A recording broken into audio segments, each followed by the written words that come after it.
Welcome back to Reviews with Elaine, because I have opinions. And today's opinions will be about Queen Demon by Martha Wells. And oh my god, I loved this book! But I almost wish I had put off reading it a few more weeks, because now I have an indeterminate amount of time to wait for the next one. Like, the only information I can find online about when the next one will come out is the Goodreads page that lists no title for it, but says it's coming sometime in 2026, which I don't know how much to trust of that, because I don't even know if that was put up by, like, you know, the publisher, or if it was put up by a random fan who's just hopeful. I don't know! But what is this book? Okay, so Queen Demon is the sequel to Witch King, and so there will be spoilers for that book in this review. So read that book, come back, and we'll discuss Queen Demon then, okay? Good. Okay, so those of you who are still here, Queen Demon follows Kai, Zaidi, Tehern, and all the others returning to the center of the rising world to deal with the complex political situation that had them betrayed and almost killed in Book 1. They don't really want to return, but the conspiracy has to be revealed. And they don't particularly want to separate after they were thrown across the world from each other to prevent one vote to keep one guy in power. But once they get back to the center of this political alliance, they very quickly come across the information that the hierarchs might not be as gone as they thought they were. Now they must start a new quest to prevent another war before it starts. At the same time, we are following the Immortals as they fought the hierarchs the first time in the past. From pretty much the start of the actual war part of the war, into Kai facing his worst nightmare in battle. In both timelines, the past will come back to bite them. The corruption of the hierarchs, death magic, turning friends into enemies. And the only way out is building alliances, even with the last people they would want to make friends with. And I loved this book. Oh my god! Though I do want to start this review by saying that this is very much a middle book in a series. Like, the ending is very much just setting up continuing arcs. There is a conclusion, but, like, yeah, there is a bit of a cliffhanger. The characters are clearly in the middle of evolving. The war in the past is just beginning to rev up. And the present timeline is just beginning to introduce us to existential threats that are still lingering in this world. But also, this book would be almost incomprehensible if you did not read Witch King first. And in fact, I suggest that if you have read Witch King, like I did, like when it came out, I suggest you reread that one before picking this one up, because if it's been a while, you might have forgotten some important stuff. And ultimately, this is some of the most complex world building I have read in years. And this book is not holding your hand through the world building. It does expect you to remember stuff from the first book, and it does expect you to intuit a lot. And Book 1 already introduced us to all these various different peoples, different fantasy races, and types of magic. And there are a good number of them, all with complex cultures. And none of this is the cookie-cutter fantasy races or cultures that don't really need explanations. Like, in a lot of books, if you just say, this is an elf, you're like, okay, that's an elf. None of this feels like a Ren Fair, or exceptionally like Tolkien. There are witches, but they are not dancing naked in the moonlight in the name of the Maiden Mother and Crone, wearing black pointed hats, riding broomsticks, or mixing things in cauldrons. Basically, we are not going with the common fantasy tropes here. Like, there are fantasy tropes here, but they are all done in interesting different ways. Martha Wells is very clearly pulling from real-world folklore and cultures, but not the folklore and cultures that is commonly used in the sort of neutral fantasy setting. And because of that, yeah, it is a much more complex world that does take a lot more focus to know what's going on. But it's all mixed together in this absolutely beautiful, complex way that gives a lot of stuff to chew on. And it's glorious. And it's the kind of world that makes your imagination run wild. But there's just a lot to figure out. And yeah, I didn't remember everything from book one and did have to stop at moments to go back and look through Witch King a couple of times to basically figure out For example, what the differences and associations are between the Inulin and the Nibbit, I did not remember, and I had to go look it up. I do wish this one did come with a map and a dictionary, but objectively I wish that of almost every fantasy book ever. Like, if you gave me a choice, every fantasy book would come with at least a map, and preferably also a dictionary. But I love how full this world feels. Especially in the present timeline, the Rising World has become this really intensely multicultural environment. And so we are seeing all these different cultures, styles of dress, gender, types of leadership, and ways of interacting with people rubbing up against each other. And I love the way it feels like this book never takes the easy way out in world building and just says, whatever, we'll go with like the expected option. No, it's very clear that every single element of this world is thought out and planned. But that same in-depthness that makes it feel so real and lived in and gloriously interesting does make it a good bit harder to penetrate than your average fantasy novel. I do not think this is the fantasy series I would, for example, suggest to someone who is just getting into fantasy or is looking for an easy, brain-off kind of read. This is not one of those adult books I'd be like, oh, your 10-year-old nephew is vaguely into fantasy? He enjoyed the Crestomancy Chronicles? Here, give him this. No, this is very much a very heavy fantasy world. But God, is it worth it figuring out what's going on?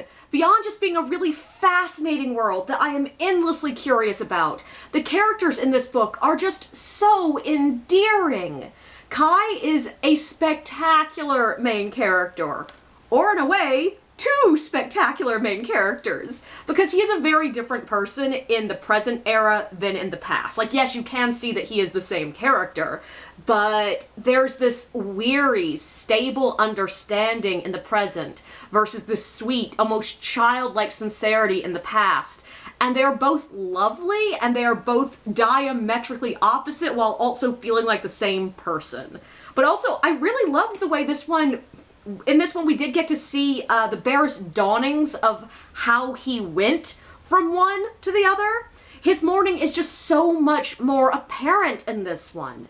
And we get to see all those small shots of rage and determination that was so much a part of his past self in his present in this book.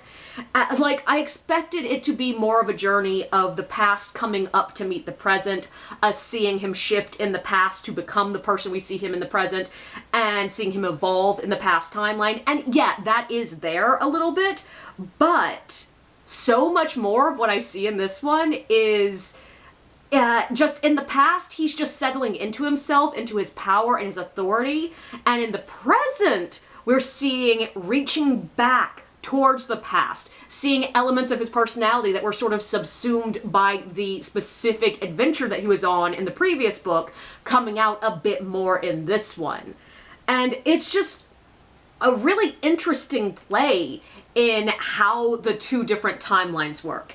And on that note, the two different timelines are one of my favorite elements about this series. I absolutely love the fact that, yes, this is a book series that two timelines are running concurrently. And I will admit, Witch King felt very much more like the present timeline was the main timeline, and the past was just there to build context to the present.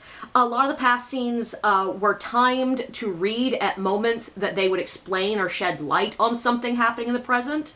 And the past very much felt in service to the present until we get very near the end. And when we get to like the actual action-packed climax of that one, it does become more apparent that no, it is two concurrent timelines. But this one across the entire book feels like two timelines of equal weight that we're just switching back and forth between. And there certainly are moments in this one where the past clarifies or builds on themes and character arcs in the present, but it feels a lot more balanced in importance in the storytelling and the weight of which one is more important at any given moment. And it actually does bring up one of the only problems I have with this book. Because we are getting two equally dominant storylines, we therefore have two equally dominant climaxes. And that makes them both feel a little bit rushed. We get a battle in one that is mostly skimmed over, and a fight in the other that is fully explored, fully, like, written out, but was surprisingly quick. There's an antagonist, I'm not going to specify who because, you know, spoilers, but there is an antagonist that escapes, and it's just really sudden, and it's like, okay, now the fight's over. And we get, like, 1 page of falling action in the present, and that's not really a lot. And then we switch back to the past where we do get a lot more full falling action, and because the past timeline has a lot more weight in this one, that does feel like the part that needed more falling action.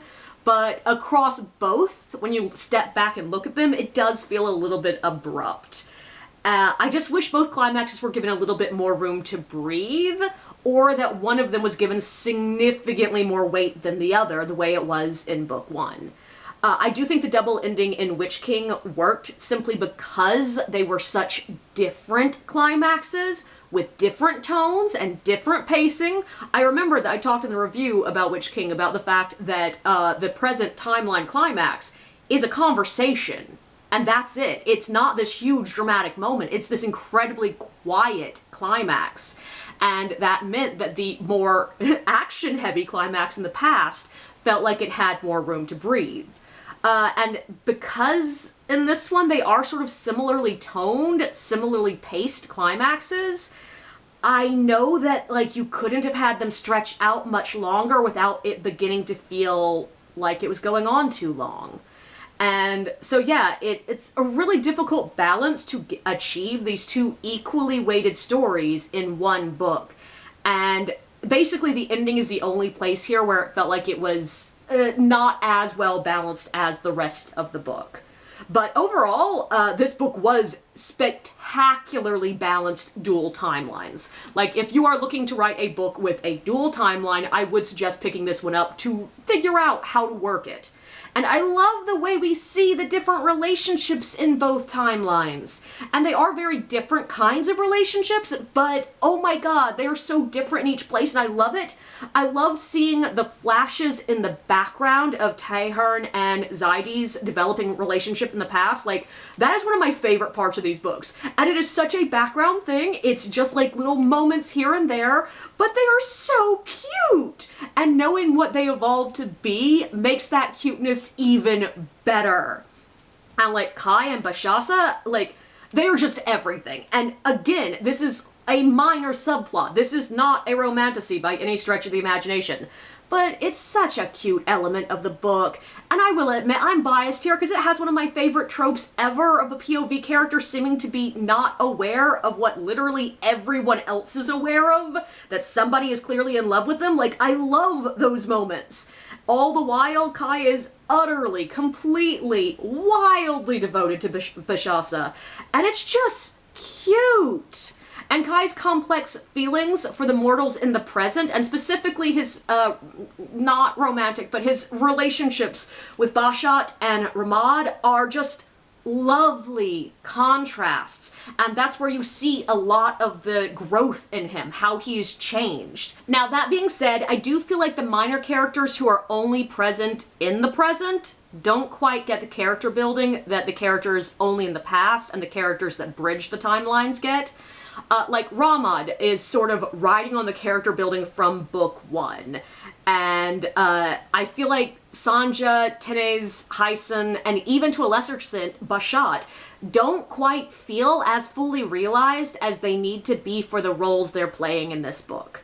Especially with what the big emotional gut punch in the climax is. They just needed to feel like they had a little bit more character building time to them. And I'm tempted to say they just needed a little bit more, like, on-page time. But Hawkmouth in the past felt fully realized, and she gets very little page count. But on that note, just a distraction, I mentioned that I wish it had a dictionary. It does have a character list, which is incredibly useful. But that was completely tangential.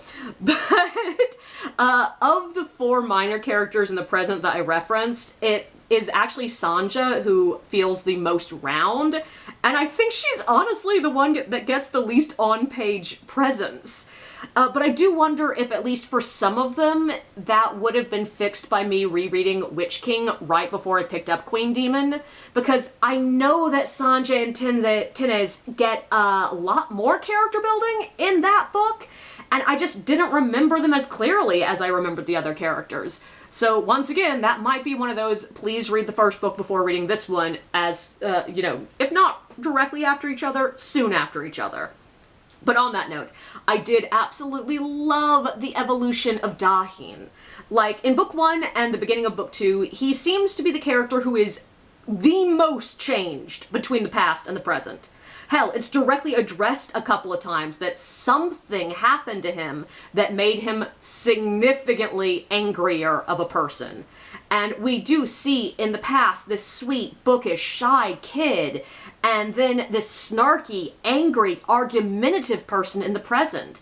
And he is the only one that really does feel almost like a completely different person. Like, I joked that Kai was 2 different characters, but Dahin really does feel like 2 different characters.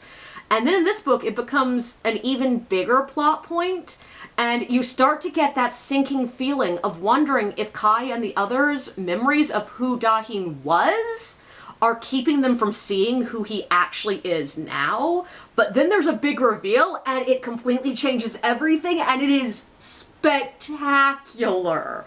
Like, oh my god, the way that is played is so well done. And that is overall one of the biggest themes and one of the most interesting points of this series. We have these immortal characters, not aging, not dying, watching the world change around them. And there's something inherently tragic about it, of being the one who remembers the war and the horror when no one else remembers, and this weight of responsibility that they are the only ones who really know what happened, and of being perceived as somewhat stagnant, unchanging. While, of course, the world has changed them dramatically, so much so that they are almost not the same people anymore, and how the past is just so much fresher for them than anyone else, but it was still hundreds of years ago, or about, I think it's like 100 years ago, but yeah, whatever.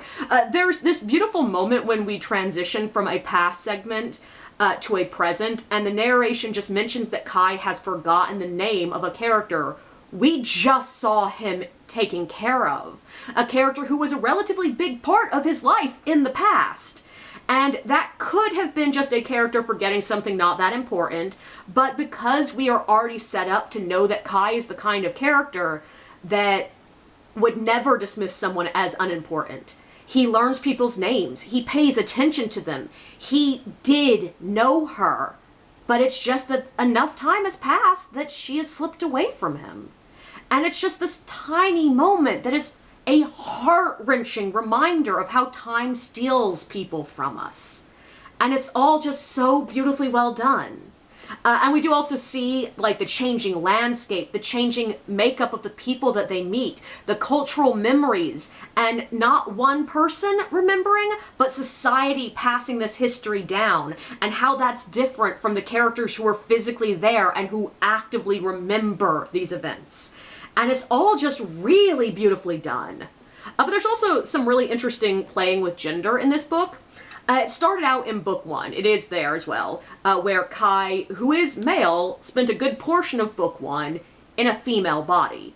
But we still openly and widely accepted him as male. Like, nobody challenged that he's male, even though he is in a female body. And in this one we see more of why. This world has a lot less presumption of gender than our world does. The Beleeth, one of the cultures that they meet, have 4 genders, which are identified by facial tattoos. Witches are all referred to as sister or mother. At one point, Dahin is wearing reek pants, and Kai points out that people will assume his gender to be female because he's wearing pants dressed as an Arik, and Dahin accepts it with no concern whatsoever. This is a world where gender is clearly not necessarily associated with the body, and that makes sense in this world because there are multiple ways that a person can wear someone else's body. And I think it's just all really cool and well, and very interesting exploration of what gender really means. But beyond that, Oh my god, I just want more. Objectively, I cannot wait for the next book to come out. I am so tempted right now to stop reading anything else and just reread this series a couple of times to, you know, tide me over. But that's stupid because the book is not coming out anytime soon. I can't wait to see the rest of the war in the past. And I will admit that I'm currently a little more invested in the past timeline than in the present, which is exact opposite of how I finished book 1. But at the same time, with the introduction of Hyson in the present, we are set up for this fascinating conflict of cultures that is about to happen. And that ending, like, oh my god! The last twist in the present had my eyes as wide as saucers. And I just need to know how Kai is going to deal with this! And like I said, the only information I could find online says the next book might come in 2026, but that's pretty soon, so I don't know. But overall, I loved this book. I fully realize that Witch King and Demon Queen are not necessarily a series that everyone will love. I was super confused when Witch King came out and like nobody but me seemed to be talking about it, and I was like, but this book is spectacular! And the more time I spent in Witch Queen, the more I was like, or Queen Demon, the more I was like, yeah, that makes sense. This is not everyone's fantasy novel. But it is 100% my favorite kind of fantasy novels. Like, these books are spectacular. And, yeah, so Martha Wells, if you, for any reason, happen to see this, I love it. I can't wait for the next one. I'm so excited. Also, I'm excited for the next Murderbot book, too, but don't forget Rising World.